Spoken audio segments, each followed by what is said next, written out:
300,000 on this business, 350, something like that. We didn't do SBA. We just threw together our own cash and like some unsecured loans and jumped into it. And honestly, we got our ass handed to us. So jumped in, took over. The previous owners immediately trying to steal employees, having issues with the landlord, and then just trying to grow and figure out like exactly what we have. And we just didn't do the depth of due diligence that we should have.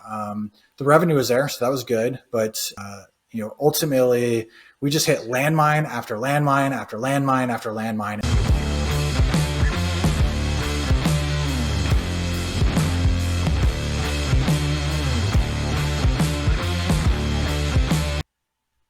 Welcome to Top M&A Entrepreneurs. Today, my guest is Nathan Lenahan.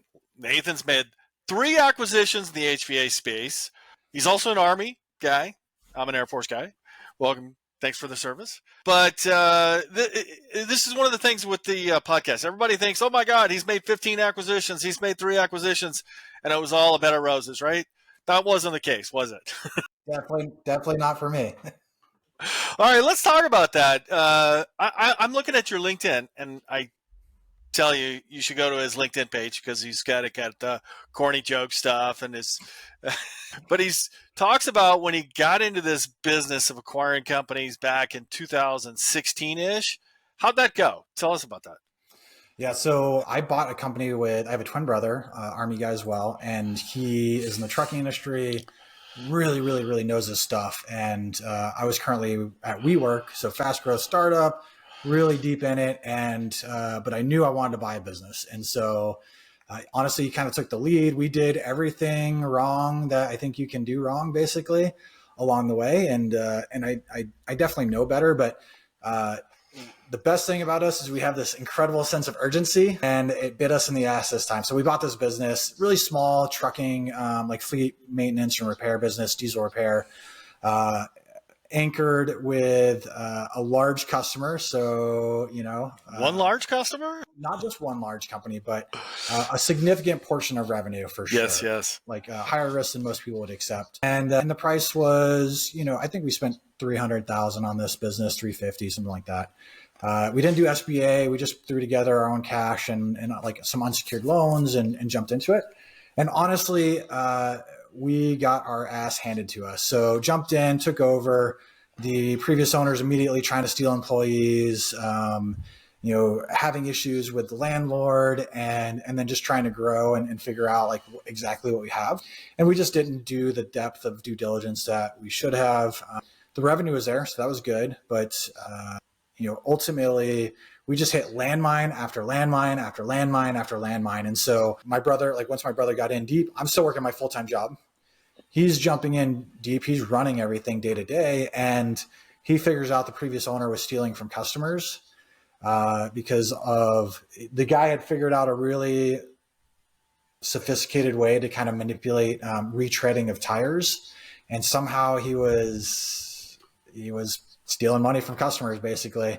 And so we went and shared that with the customers, walked through it, managed to keep everyone, but we wanted to make sure we were honest and like this is what we discovered and wanted to share with them. So that went pretty good considering how crappy the situation it was. And then that's when he was really trying to poach employees. So that was kind of like the second big landmine. And then the third big landmine was the lease that we had. We thought we had 3 years left on it, and it turns out we were in a month-to-month situation. The other tenant in the building was a large box distribution company, and they didn't like us there. They didn't want us there, and the owner was looking to sell potentially the building anyway, so he kicked us out. So it's really hard to have a repair shop without a shop, Yeah. And I feel like an idiot saying this stuff to people and sharing it, but the lease had been falsified. So I didn't go back and actually verify with the landlord before we signed the deal. We didn't do bank loans. Like there's no SBA, so they didn't necessarily look at that. So you just gave him like 300,000 in cash. Yeah. Essentially. Yeah. Yeah. Well, we did have some, there was some holdbacks. There was some kind of earn out situation. And then the smartest thing we did was he signed on the dotted line for some of the loans. And so when things went to crap, it did mitigate some of, our losses, which is, Yeah, I blew up in our face. I lost pretty much my whole life savings in that one, and I think one of the taglines I say is like, I paid for an education I didn't know I was getting. Did you go after them legally, or did you write that off? So we did. We started to, but at the end of the day, like, there's one thing to get a judgment. That's like not even 50%. That's a 5-year road, maybe. Yeah. And so like you go get a judgment, and then you still got to go collect.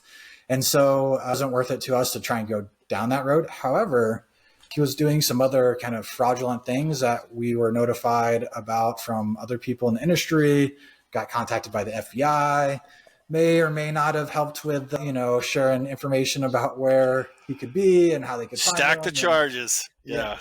So certainly weren't very helpful in that regard for him, but no, we did not end up going after it. It wasn't worth it. Yeah. We did end up kind of fire selling the company to a competitor.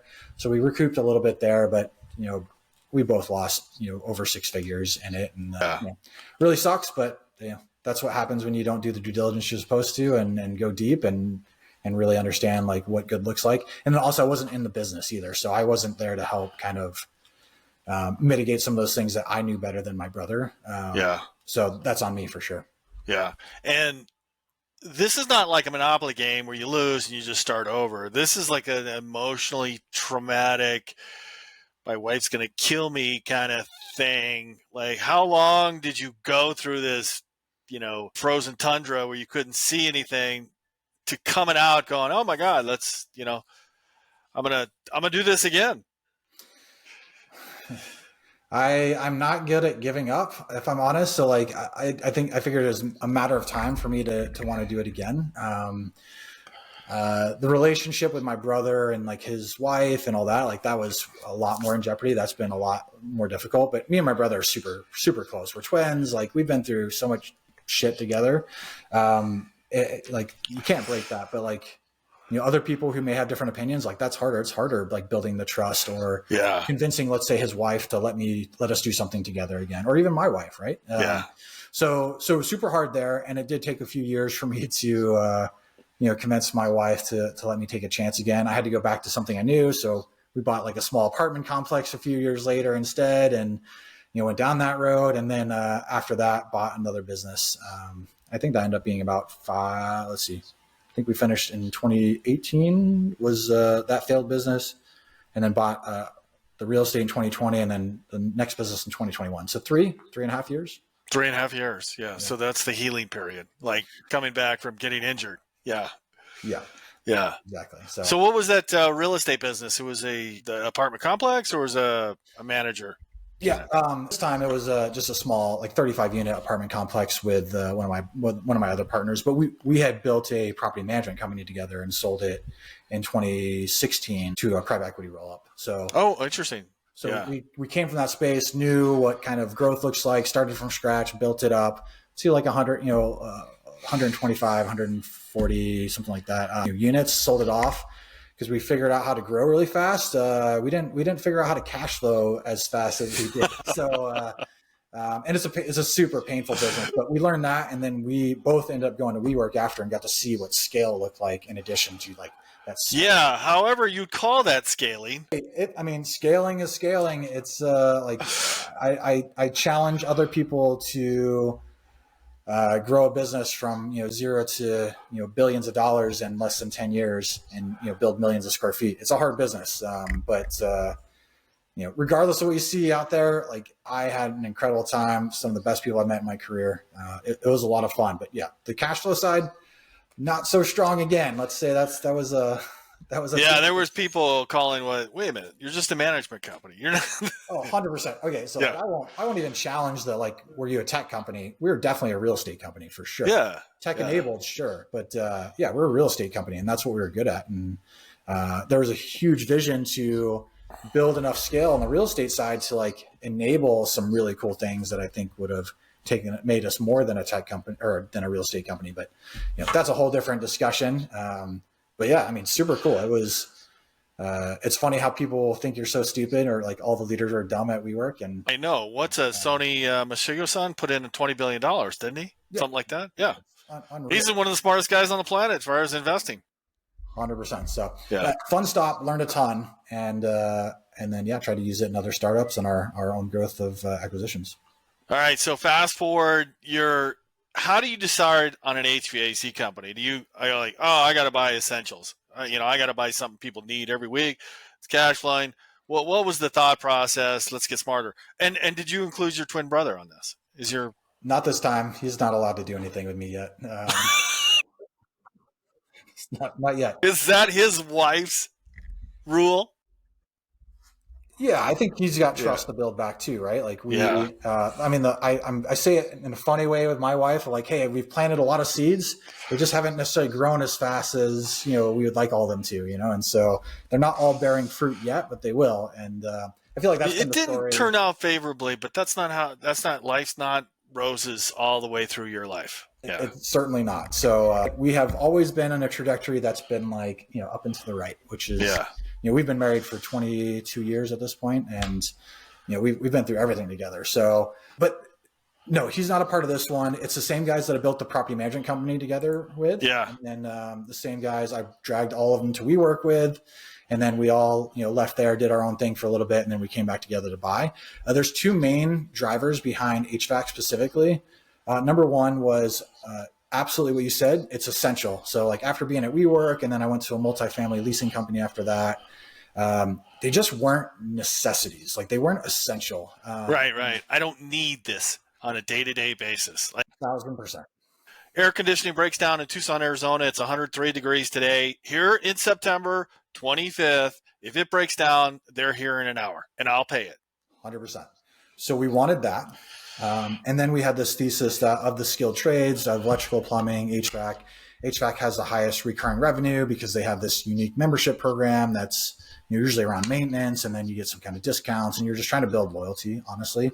And so really like that idea. And then we believed that there was an ability to start layering some technology on top of that, of like, how do you sell systems? How do you create more transparency in an industry that there isn't, a whole lot of transparency? NPS scores are pretty much the lowest of any industry out there, with the exception of car repairs and car sales. And so lots of opportunity, I think, to do better. And so, we continue to kind of play with that. We've sold, a little over $500,000 online, like giving upfront pricing and letting people kind of shop at their leisure and at their kind of, their level of education that they want, instead of being pressured in their home. So I think there's going to be a huge turn on that in the next 10 years or so. But it's really interesting. So that was a thesis, essential and recurring revenue. And then HVAC is actually pretty simple. It's usually like the same 10 to 15 things over and over and over again. And high margins. Yeah. High enough margins, right? Yeah. We're targeting 15 cents on the dollar EBITDA wise, and it's not that much. Like it's hard to get that. So great business, but highly seasonal too. So seasonal in Texas that we've been about 8 to 9x revenue between our best month and our lowest month. Oh, geez, that is a big difference. Delta. Yeah. So what did that look like that 2021 you bought your first HVAC companies with some partners? Did you go through just raise the money and do it yourself, or do you go through the traditional SBA route? Yeah, we went SBA and then our own cash. So of all the acquisitions we've done, we've never gone outside investors or anything like that. We have done debt. So this one was really small. The first one we bought was probably just a little under $1 million in revenue. And small guy, great reputation, been around for 20 years. And tried growing it bigger, didn't necessarily enjoy the responsibility that came with a whole bunch of technicians and all that stuff. Right. So kind of went back smaller. So when we bought, there was no employees came over except for 2 technicians, basically. Why'd they quit? That's all there was. Oh, that's all there was. It was husband and wife. So like wife did the taking all the calls and all the bookkeeping and stuff. So she didn't come, and then he didn't come. So he was the third technician essentially. And so we had to replace that person, but it wasn't big enough. It was, not even $1 million in revenue or right around $1 million in revenue. Yeah. So we started way smaller than we wanted to. We wanted to be buying like the normal search fund criteria, 5 million in revenue, $1 million in EBITDA, but we kept getting outbid. So we decided we'd rather be in the game and start smaller than talking about the game. So we jumped in, and there's 4 of us partners. So in the beginning, How's that split? And then, like, did you all have to sign personal guarantees, or were some in that or out of it? Yeah, there's one that's a minority partner, so he hasn't signed any of the guarantees, and then there's three of us that are all signed on personal guarantees. But I think we've learned a lot about that, right? Like we have some decent real estate portfolios and stuff, and figuring out how to navigate that and make sure you're not collateralizing all those assets has been it's been interesting, and we haven't actually had to pledge as much as we thought we would. They say unconditional guarantees, and that's true, but not true. I mean, there's lots of things are negotiable, I'd say, as long as you know what you're doing. So, and then Texas, also, we're really lucky that we're in Texas because they can't take your personal home. Yeah. Interesting. Yeah. What law is that? Yeah. It's a Texas law. They can't collateralize and take your personal home. Interesting. Yeah. Didn't know that. I don't remember that. I recall that in Arizona, they were going after all of we signed a personal guarantee on a loan, 10, 15 years ago. They were like, okay, all your assets. Right. Texas protection. I think there's very few states that do it, but Texas is one of them where that's a huge benefit. That's why people are moving to Texas. Well, Elon's moving to Texas. But yeah, so I mean, collateralizing all those. So yeah, I mean, that one went pretty well. We bought right around $1 million, and then we took it up to 1.7 million after the first year. So, yeah. And how did you guys decide there's 4 people and it goes like, this is your role, that's your role, that's your role? Because 2 people, husband and wife, were running it before. Now you got 4 people going. A lot of chefs in the kitchen. Yeah, I mean, not everyone's in their day to day in the beginning. It's not big enough, right? Like, yeah, I was a pretty high earner before this. I'm not going to come in and make $40,000 necessarily, or $50,000 to answer phones. That's not really where I add good value. Use of your time. No, but to be fair, I did work that whole first year full time. 50 hours plus a week, and I didn't pay myself. I think I paid myself $5,000 that first year. So I'm not even worth the $40,000 I was just making fun of. So, but thankfully I'd gotten laid off from another job, got a pretty generous severance. And so like, I wasn't worried about burdening the business with me. Well, I need cash flow, right? I need somebody to pay me. Yeah, that's exactly. So Scott, who's our partner, he was running the day-to-day as kind of our GM. And he's just like the best human being you'll ever meet. And he has such a high tolerance for pain, which makes him perfect for, getting in there and grinding. And so while he's grinding, it helped me focus on the systems and like building the foundation for him. So like making sure price book's great, and that, we integrated Service Titan and brought that in, and then, getting financing for customers built, and then getting new vans and like fleet management, and then figuring out loans. And so that worked out pretty well. And then our third guy was in marketing sales. And so he kind of just, was focused on growth there and trying to figure that out. And then the fourth guy, he's our finance guy. So he wasn't in at all. He was still working a full-time job somewhere else. Gotcha. Yeah. And you guys figured that the unit level economics of that, and we're able to grow that to 1.7 in the first year, two years? Yeah. First year, 1.7, which doesn't feel that much when I say it out loud, but man, we worked hard to get it there. Yeah, it's always the hardest. Yeah, I would rather go 0 to 1 than 1 to 3.5 has been just a freaking nightmare. It's like it is so painful, I think, going from that, because you're investing in all the overhead and leadership, so margins actually go down further, and you're really just trying, like, you don't have pricing competitiveness yet from like your suppliers. So your costs are higher, and you're still trying to compete with the bigger guys. So there's just a lot of things that really work against you, but, and you got to hire technicians, and they're getting paid more other places. And you go like, why join us? Right. Well, we're good guys. Yeah. 100%. Well, I mean, and knowing who you are is really, really matters. So it took us more than a year to figure out like who we are, what's our compensation philosophy, like how do you lure those people in besides just being, trying to be great guys. I think we're really getting that nailed down. Like we have our mission, change lives through the trades, create smiles, do it every day. We have our values, we have our compensation kind of philosophy. And then overall, like we're a tech first company, technicians and technology to create the greatest service on Earth. So those are like the things that it took a little bit to figure our like identity, and then who like once you know who you are, then it makes it a lot easier to attract who you want. Yeah, to attract the same type of people that are attracted to that. What was the compensation plan look like as in the technician? Yeah, it just depends. We've changed multiple times. So beginning, it was kind of like just mostly hourly with some spiffs on like, hey, if you sell this thing, or if you come help me install this, I'll give you, I'll throw some cash your way. And so we kind of kept what the previous owner had for a little while, while we figured things out. And then, we took guys up a little bit on the base on hourly. And then we've looked at multiple things. I mean, guys get commission or bonuses based on things they sell. They get, or if they refer, so like that's a big piece of like, if John comes in as a technician and he goes into a house and says, man, this thing's 15 years old, we can repair it for sure. Here's an option. But also let me introduce you to my, our comfort advisor. He'll give you options for replacement as in addition to repair, because like your cost of repair is going to be kind of crazy now. Yeah. Older refrigerant, like all this stuff. And so they get like a kickback for sending the salesperson in. And then when that salesperson closes, they'll get a little piece of that pie. And so like at the end of the day, like we want to be probably that top, quartile, decile of compensation, like a top 25% of compensation for technicians. And we want to be a place that people want to work. Any spiffs for net promoter scores? So they get we don't track NPS necessarily for guys, but they do get for if their name's called out in a review, that's 5 stars. They do get a bonus for that.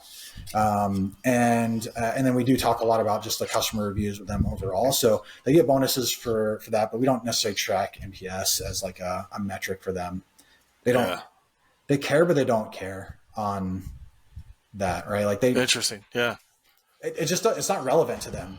They can't go point to that to a friend or a family member that asks where they work and say, man, we're one of the best in the industry. We've got an 86 NPS, but they can go and say, look, we've got 1,500 5-star reviews on Google. Yeah.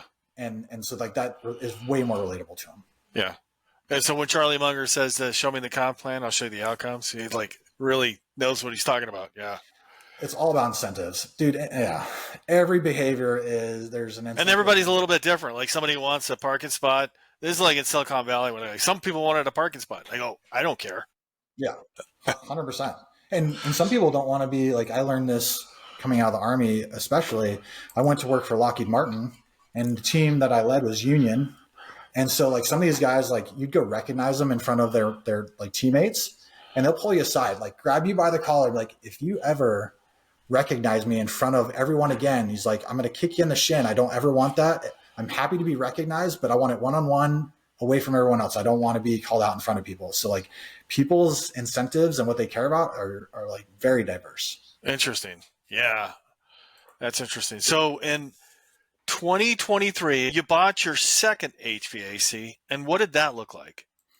So this is where like the credibility I talked about, like wanting to be in the game, started paying off a little bit. Yeah. Because we got a broker who reached out, hadn't put a business on market yet, was just talking to people that he knows, he's heard good things about in the out in the market and everything. And so reached out to us and like 1 or 2 other people. And it was in Prosper, which is northern DFW, very desirable kind of location, great demographic. And the guy was the seller was an Army veteran as well. So we hit it off from day one. And it was still small too, 1.2 million in revenue, but a really nice kind of adjacent geography to us, and then a great demographic. And we really like the sellers. So I had the chance to do that. Use SBA again. What about the financials? Anything that you saw in there, like this is worth what he's asking for it versus what you think he'll pay for it? How did you guys come across that? Yeah. I don't think they even actually put a price out if I remember right. So like we just went through the numbers and said, this is what we're willing to offer. Yeah. And that's where we ended up. So there was never even, they didn't even anchor on a spot, I don't think. Oh, never. Yeah. So he's just so new to the business. Like, I want to sell my business. He goes to this broker and goes, they didn't even put a price on it yet. No, didn't even put a price on it. So, and I think the market was pretty frothy then, if I'm honest. Like, this broker. Yeah. 2023, it's still frothy for HVAC companies. Yeah. Yeah. So, I mean, it went well, like great handoff. we end up just tucking that in under Bart's. And so, it's less about their numbers. It's about our numbers, right? Like you go and you say like, hey, well, again, we're just going to end up with technicians. We already have everything else. We can absorb everything else without any additional headcount. Like we can be pretty efficient with this. And if we have to pay a little bit of a premium, we can do that as well. And so we didn't necessarily need to do that, which was great. But yeah, I mean, penciled in, great, debt coverage ratio. So, no issues there. Tucked it in. I think within 30 days, I don't think we lost a customer that I recall. I'm kind of changing the names or any of that stuff. And like the senior technician there, man, just fantastic. So, which is funny because both the companies, the senior guys, both named Jordan, and they're like our two of our best people we have overall still, which is really cool. So I'm curious how the comp plan adjustments went. You have your comp plan at Bart's and you buy this new company. He may have a different comp plan. What kind of conversation was that and how did that fall out? Yeah, it was very favorable for the technicians coming in because they got a lot more opportunities and higher base overall. So, nice. Yeah, no one's ever had to go down or lose anything when we've acquired them, which has been really nice. So, we have a very a very kind of specific amount that we can pay based on like, this is what percentage of revenue should go towards technicians. This is what should go towards commissions. This is what should go towards uniforms. And we're happy to pay that. Like I want to pay for the best because we want the best. And so you want to look the best too. Yeah. Yeah. 1000%. So that's been great. So like every technician basically that's come over so far has gotten a raise. Yeah. And so what's happening to you now that stuff is actually happening? Good, right? How is your confidence and you're saying, oh my God, everybody's had strikes. Everybody's had some failures and misses. Now some things are happening for you. How's that looking for you, changing your life with your wife and your brother and your immediate family? What's that look like? Yeah, I mean, I think it's last year was probably the hardest year because trying to figure out like, hey, is the business going to be big enough? Still not big enough for me to come in and really, to get paid. You're still not getting paid? No. I got paid for a little bit, like $30K for the year. Yeah. $30K. So I think last year I made less money than I made since I was like a PFC in the Army. So it's really hard to talk about optimism for the future when, Yeah, you don't want to know what I got paid in 1979 as an E1. It was embarrassing. Yeah. So that, I mean, that was really hard. And I think that's one of the toughest, conversations were happening with my spouse and like even our kids, because we have our oldest, he's a senior now in college. We had another senior in high school, and then I got two more kids. So we have 4 kids. And my wife's like, I don't want to have to worry about spending $500 to go down and see my son, in college and stuff, or visit him or whatever. And I'm like, yeah, that's super fair. I've got nothing to stand on. So we actually had a countdown where it was like, either I have to go get a job somewhere else that pays, something much better than what I'm making, or we got to get to a place where, I'm making this money either through one of these company, the HVAC company or something else I'm doing on the side, whether consulting or whatever. Yeah. So, and were you getting your insurance through the company or through Obamacare stuff? My wife works. So my wife works too. Okay. Yeah. That's a kind of a nice, a net. I mean, she has been like the rock for us for every entrepreneurial pursuit I've had. When we quit and started the property management company, that's like soon after she got her first job after she got to be a mom for, 15 years in our marriage. And then she went to go be, she got her first kind of career role after that, which is really cool. And so that did help us take some risk, which is really, really exciting.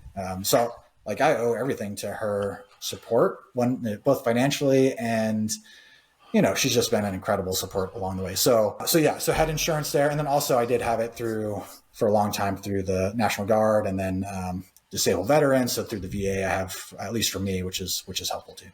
Yeah. And when did you the business start able to pay you what you're worth? Or the owner never get paid what he's worth? Still not yet. Yeah. So I'd say two of the 4 guys are getting paid, still not what they're worth, but they're getting paid Yeah. pretty well, I'd say, like reasonably well. And I think that corner is going to turn here in the next probably 12 to 18 months. But because the next acquisition we just finished, it was significantly bigger than those two first ones. So that's really exciting to see kind of the growth overall. Like, let's get a little bit, let's not put all our cash back into growth necessarily. We might actually have opportunities to distribute in the future and, or, bring me on full time. But I started a recruiting firm in this space that's been paying the bills since last like November. And so wait a minute, you still have another acquisition for the HVE? One more that you made, or was this? Yeah, we just did our third one here in the last 3 weeks. Yep. That's great. How big was this one? This one was last year they did about 5.8 million. 5.8. You're at what, $7-8 million top line or more? And between 10 and 11. 10 and 11. Fantastic. Yeah. So of that, like let's just make it really easy math. We'll say 10 million by end of year. And that's combining the two revenues. I mean, actual revenue for us will be probably like 7 or 8, but yeah, counting like forward progress revenue will be like 10 and a half. And I think next year we'll probably plan for 13 to 14. Yeah. But so that just happened in the last 3 weeks, which was really exciting. And I think we should have a chance to start thinking about bringing me on more. Yeah. And where did you find that one in the whole process of acquisition? Yeah. So this is, again, like the credibility kind of building momentum over time. This one came through our supplier, and we just kept telling everybody, hey, we're looking to grow through acquisition and organically. But if you know anyone that's interested, like, please make an introduction. And so he made an introduction into literally our number one target company that we wanted, because we kept going head to head with them on different things and losing. And they just, anytime we went on like Nextdoor or Facebook groups and someone asked for a recommendation in Flower Mound, where two of our partners live, they would have like literally 20, 30 recommendations from people before another name was brought up. And we're like, what is going on? Do they have people? They've got a great reputation. Unreal reputation. Yeah. And so we heard their name pop up from our supplier, and we're like, give me his number now. Like, I want to talk to him. Their supplier actually told you they're thinking about selling? Yeah. They knew that they were interested. And so we asked if he could connect us, and he connected us. And it was an off-market deal. They talked to a couple bigger players before us. And ultimately, like, I think we built a wonderful relationship with the seller. Super, super high character guy, running an amazing business, like really, really well run. I can't say enough good things about kind of the process. I didn't have to deal with a broker, which was really nice. So, like, anything I needed, I just went straight to the sellers. And so I got to kind of guide them on what the process would be, the milestones, why we needed to see things. And I really enjoyed it. Like, I enjoyed it a lot. And, like the first deal we did, can't do a good deal with a bad person. Well, this is a great person, and we got to do a great deal with a great person. Yeah. Did you see patterns there, with somebody with a great reputation, and everybody, all customers recommended that they also had clean books, financials, good processes? Would you say that's true? They were definitely better than the first two, I would say, on the kind of like the process and some of those things. But every one of them was just a little bit better, because they all had great reputations. They all kind of owned their market, all three of them, which is great. But this one was just much bigger, and that's the difference. And with that scale came, a little more sophistication around, like, hey, we got to do this thing. We got to do bookkeeping better. We got to have better financials. We should probably invest in a little more technology for our CRM. And some of that stuff was done in preparation for sale too, right? Like putting the bow on something that was already pretty great.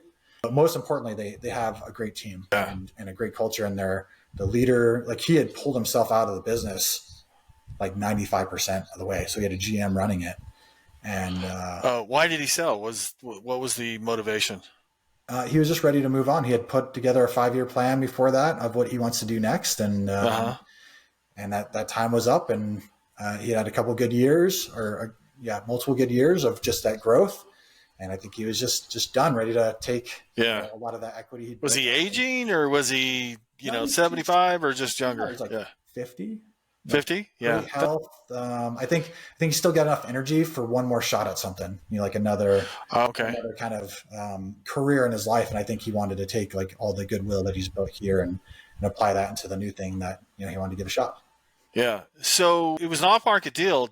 Was this open to different creative financing solutions, seller financing, anything like that, or SBA? Yeah, I mean, every one of our deals has had seller financing for sure. Yeah. But this was SBA loan as well. So he did. Let's see, he did a little over 10% on seller financing. We did do a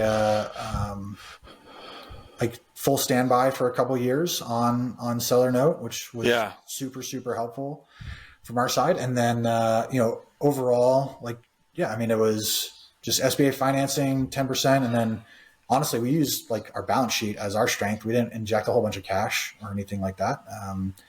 Because you're now in the same industry. The way that the SBA looks at that, the NICS code, expansion.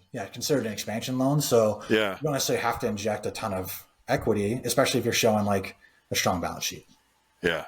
So I think we did that. And I mean, it was still hard because we went over the limit overall for SBA. So we had to learn kind of the pari passu,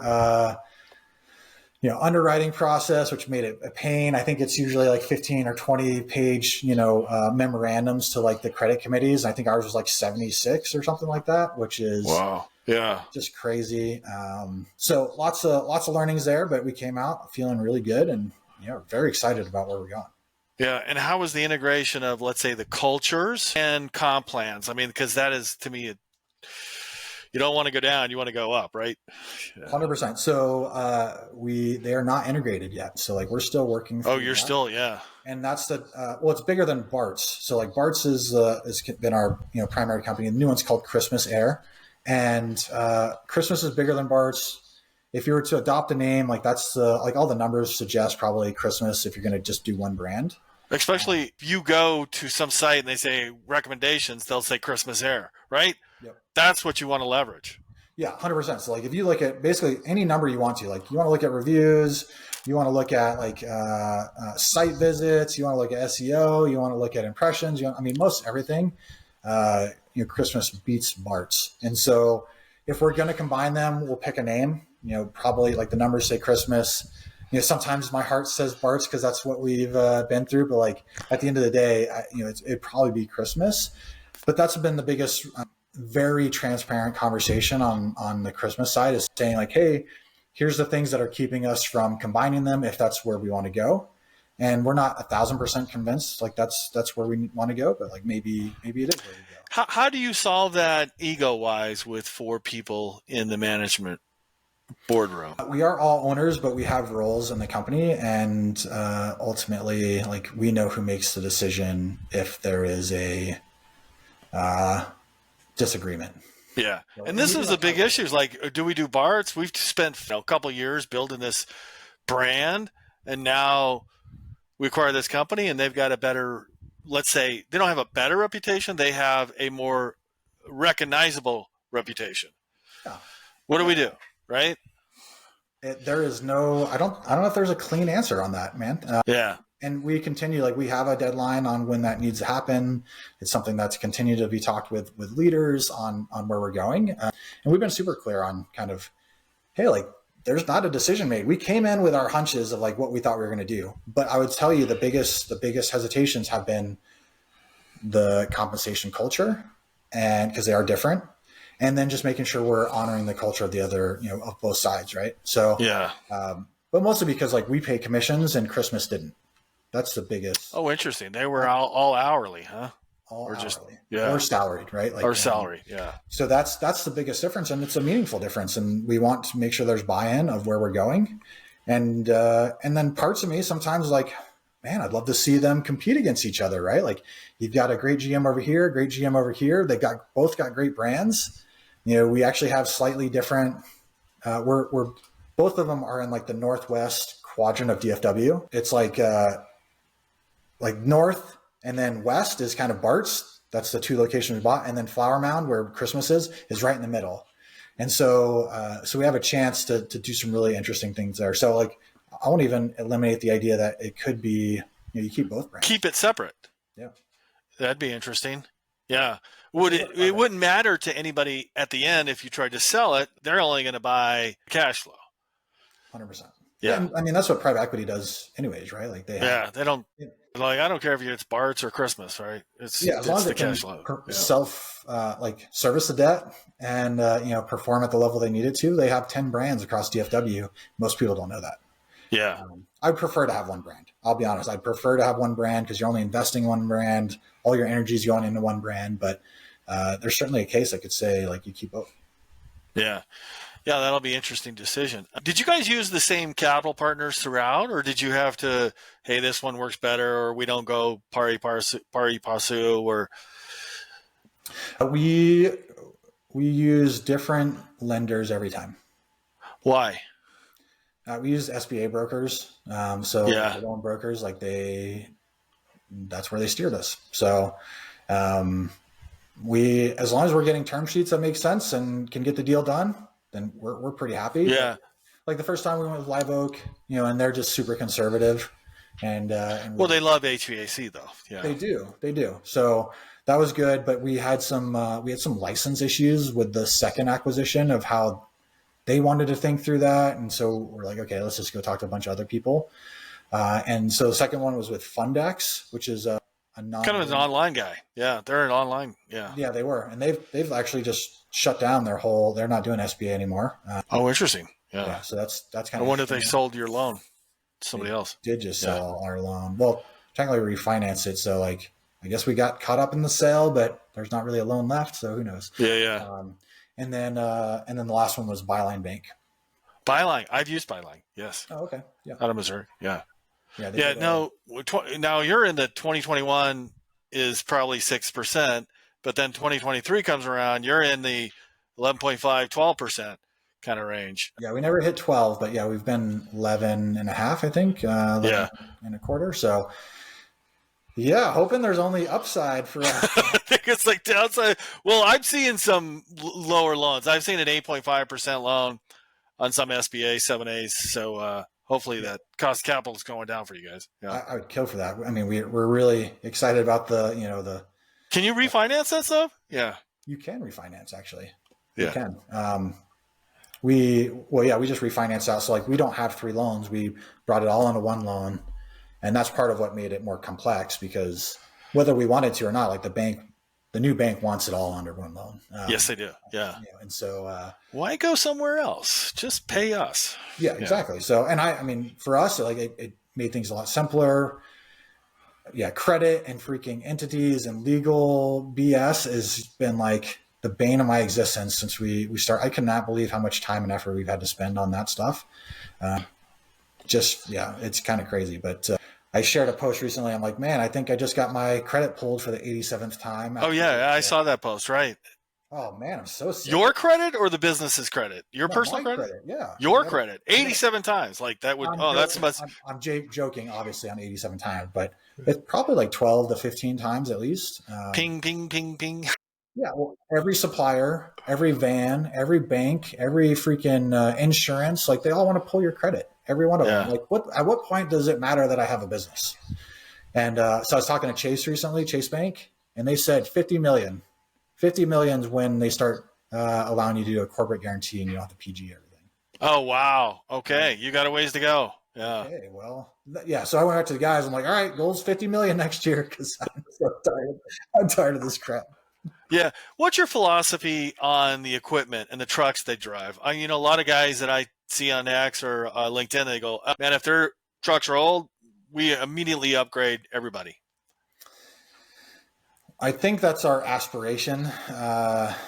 We pretty much have new vehicles for everybody. Some of the new acquisition, definitely older. So we will start cycling through that fleet. And I think we're going to finally cycle over to probably some kind of fleet manager leasing type deal. We've been kind of buying one-offs and we did leasing for one, and fleet management is a pain in the ass. It's another kind of job skill. Yeah, it is. Yeah, it's a pain. So just trying to keep that straight, keep up with the maintenance for it. You make sure you're not losing vans because of repairs. It's hard. So yeah, we'll probably move to more of a fleet management, enterprise, or like these other types. Yeah, Chase will happen to do that when you're at 50 million too. Yeah, yeah, yeah. Maybe we can stop PGing stuff then. But that's the first time I've gotten a banker to actually tell me, like, give me a threshold, like, tell me a number, because I like that will drive me. Not that I need like a whole lot more drive or urgency, but that will help me explain why we need to do 50 million like as fast as possible. Yeah. So are you still open looking for acquisitions, or are you going to get to are you going for the 50 million goal? Yeah, so absolutely open to more acquisitions, and I think still kind of focusing on DFW. We still only do the Northwest quadrant, so DFW is massive. So opportunities there, opportunities to do other cities. So like if we did something outside of DFW, I think we'd consider like partners or like capital partners to go out and do that, because we feel like we have the model kind of, I won't say figured out, but like we got a foundation built. We know how to grow. We know how to build a great culture, and I think. It'd be nice to not always use all our cash to do it. So we'd be open to that as well. And then, yeah, I think 50 million is absolutely a goal. It is a milestone among other milestones, but I think 100 million plus will be absolutely, like the horizon we're looking for. Yeah. It's a matter of time. So the first time I did it, man, I think it was like 50 million in 5 years or something like that. And, reality has tempered that goal a little bit, but nothing like getting that first punch in the face. Yeah. I mean, we're starting to see a path. Like we just added plumbing, so we just launched plumbing recently. Now we have a $10 million HVAC customer base to build plumbing off of. Like that should be pretty meaningful, and I don't see why we couldn't get to 15, 20 million in the next. Yeah. Would you see the rationale to keep the plumbing brand separately? I mean, that makes sense. Like, you have a plumbing business. Is it going to be Bart's, Christmas, and then you have an individual plumbing? Could you buy a $3 million plumbing business and they keep the brand? I mean, that could work. It launched with Bart's before we acquired Christmas, so it's Bart's plumbing. Okay, yeah, so, gotcha. We didn't go separate. We have considered even like making Bart's the commercial arm and brand, and pushing that over and focusing on the commercial side, where my partner Scott kind of comes from.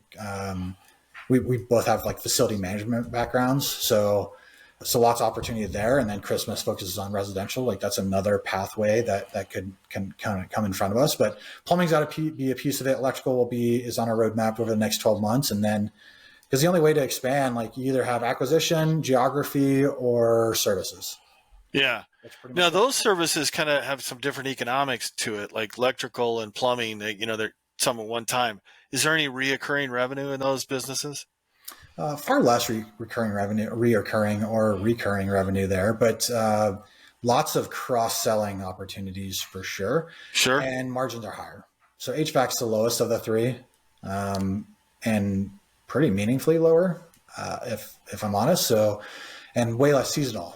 So like right now, when you're in February trying to get like a phone call a day or whatever, because nobody cares about HVAC in February in Texas. Yeah, and it's not cranking. Just leave the doors open. Yeah. Yeah. Or like there's usually like one kind of blitz of cold, and that's where everything goes wrong. Everything gets fixed. And then you kind of just go through February until you get to March and start getting some warmth going and everything else. But we're trying to kind of level out that cash need and revenue right across the season. Is that there's always a feeling there's a mandate we need to fix the lumps in the cash flow, but sometimes businesses are run well with just the lumps, right? Sure. Yeah. I think this is where debt creates more urgency. Yes, that changes things. I still owe the same amount of money every month. Yeah. Well, when you have no debt or very little debt we could take the lumps. You can, right? Like you can operate at break even. Hey, February was really tough, guys. We've only been break even the last 3 months, and then you're just break even. It's different when we just broke even operationally, and then you paid another 60, 90, 100K that month, each month for a debt payment. Yeah. What does plumbing look like? Is it lumpy or is it consistent? It's pretty consistent. They have a few normal times when people, things slow down, but it's like a week at a time. It's, school started, school got out, a holiday week, Thanksgiving. Actually, Thanksgiving's really busy. Actually, Thanksgiving is busy. I wonder why that is. Yeah, exactly. Right. So it will certainly help a lot once we get there, and then you can use some of that activity to help keep the HVAC guys busier during the slow season too. So you can do training and more helpers and so just lots of opportunity to kind of improve. But we came really close to buying an electrical business, like a sizable one, and we backed off because we weren't to expand there yet. Now, it sounds like you've had a high hit rate, but how many of these HVAC companies have you looked at over the last 2 to 3 years and say on? Probably 100 plus, I would think. 100 plus, yeah. Yeah, of things that we submit LOIs on at this point, shoot, we got to be like a 90% plus, like LOI submitted, accepted, and closed at this point. Yeah. Well, you get a marksman badge if you hit 99. Yes. Yeah. We're pretty high, and I'm just making that number up, but we don't. If we get to LOI, we typically close. Yeah. So, interesting. That's one of our. We have a very tight kind of pitch. We're going to give you a price that's fair, and that with terms that we know we can close. We're going to take care of your people. We're going to take care of your customers. We're going to honor your legacy if that's something you care about. Yeah, that's a great pitch. Thank you. So tell me a little bit about this recruiting business. And the reason I bring this up, I've seen some other models where, finding good technicians, whatever industry, it could be medical industry, it could be HVAC industry, is they always need technicians. So why not start a training center for technicians or a recruiting center for technicians? You decided to create a recruiting business out of that. Tell me a little about that. Well, it actually didn't even start with technicians. It started with, we hired a GM for our HVAC company. Twitter was really interested in that fact. And lots of people reached out asking, how did you do that? Where'd you find them? How big are you? How does this make sense? What are you paying them? And so honestly, if you remember, I was talking about, how do I pay my bills? And am I gonna have to go get a job? And so this was my last ditch effort to not have to go get a job somewhere else. And so I just threw out on Twitter, who wants to be an operator and who wants to hire operators. Ended up with 53 sales meetings from that, and figured, hey, this is something. I don't know if it's what I really want to do, but it's something. And with that kind of response, great response. And then I'd hired over 1,200 people over the last 6 or 7 years of my career. So deeply embedded in hiring, and then I just naturally connect people anyways, and I help people find a lot of jobs. So I was okay, well, maybe I could build a recruiting company out of this. I really wanted to do training. Actually, I wanted to do operator boot camp is where I started. Yeah. And then everyone wanted recruiting. And then I didn't post anything about it for 60 days, just talked to, those 53 people, didn't say anything. And people just kept bugging me about it over and over and over. It just wouldn't die. And so I'm okay, let's do this. And honestly, the very first customer I got, man, I found him someone in a week. It was a $20,000 fee. And I was it can't be this easy. Yeah, but you're working for competitors now. Oh, it doesn't mean it's just HVAC. I'm not but it's not technicians. I didn't start with technicians. I started with operators. So GMs, anything that kind of funnels into GM, so sales ops. And so this person's in Kansas City, and they have a playground installation company, and they need a leader. And so And how did you find the project to go? They DM'd me from Twitter. Oh, they DM'd you. Oh, then they told you, I need somebody like this, and then you went and found them. Okay, exactly. Yeah. So went and found them, and then it just kind of expanded from there. So everything has been from Twitter or LinkedIn, probably 95% from Twitter. I think we're at 20 plus placements this year. And so started in October, November last year. And so operators, roofing companies, foundation repair companies, lots of commercial HVAC companies. Got in with a kind of independent sponsor portfolio, all their portfolio companies on the HVAC plumbing side. So doing a lot with them. VC backed startups. So I got a couple, one Y Combinator one. Raised a ton of money. They're doing good stuff. A couple other ones in roofing. So kind of all over the place, but anything having to do with, I'd say tangible type industries, manufacturing, construction, home services, et cetera, is where we thrive. And so that's gone really well. And then 60 days ago, we launched doing skilled trades, finding technicians. Yeah. So I brought a recruiter on. He helps me with that. Actually, he helps me with all the recruiting, but he really focuses hard on the technician. And I think of the 20 we've done this year, we've placed like 7 or 8 technicians in the last 60 days. So this is nice cash flow that makes up for what you're not getting paid with the HVAC business as you're buying. Yeah, it's gone really well because the margins are insane. Yeah, they're 100% margins, aren't they? I mean, it's just a phone and a internet connection.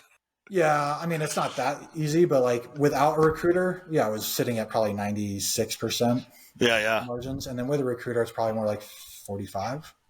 Yeah, I had a friend who used to do recruiting in the tech industry in Silicon Valley. He goes, it was just a phone and I'm making $200,000. And this was like 15 years ago. Yeah. Yeah. Yep. So, I mean, we'll probably do, if we just stay on pace of what we've done so far this year, we'll do like 450, 500. Yeah, that's fantastic. Yeah. So that has certainly improved relationships with my wife on the financial side. So the hard part is like, I've committed some sins before on, investments not paying off. So like, I got to make some of those things right, get things caught up on other things. But like if that continues as a great business, we'll be good there. And then I think, going into next year, like lots of optimism for. Do you own this or does anybody else in the business own this? This is 100% mine. That's yours. Okay. And you could only get to this by doing all the other stuff, like seeing the need. Yeah. Exactly. Yeah. So that's the big one there. And then I do continue to think about building like a community for operators and kind of really going deeper there, because the amount of people I talk to every week on this stuff is kind of crazy. The number, like I've had 3 different CEOs from VC-backed startups, like well-funded ones, reach out asking about like building communities for operators, training operators, like how do they get plugged into like the very little, funnel I'm already in. Kind of like the Hamptons? Yeah, kind of like the Hamptons. Yeah, kind of like the Hamptons. I think a little different, but because so many of them want to focus on just CEOs and owners. Yeah. And so like I think of operators as like a different breed. Like there's owner operators for sure, and I think that's gonna be a very powerful thing. But I think of more as like it's almost a sister company to the Smooth Operators Search, like the recruiting company. So you bring people in, you help train them, you like get assessments for them, you put all the resources out there for them, and then you have like different tiers for sure. But like getting them ready for like the best operator jobs and trying to get them out there, and then owner operators, hopefully they're able to find like incredible talent in there as well. Yeah. So that's kind of the thoughts. I've seen a couple of really cool. I've been a part of a few communities that are really cool. Hamptons is probably a little more like too bougie, if I'm honest, for what I like the audience. Yeah. No, it's it's a lot of high tech players in there. Yeah, exactly. Cool, Nathan. That was a fascinating conversation. I really appreciate that. Yeah, my pleasure, man. It's been fun. Yeah, that is great. And I'm gonna stop.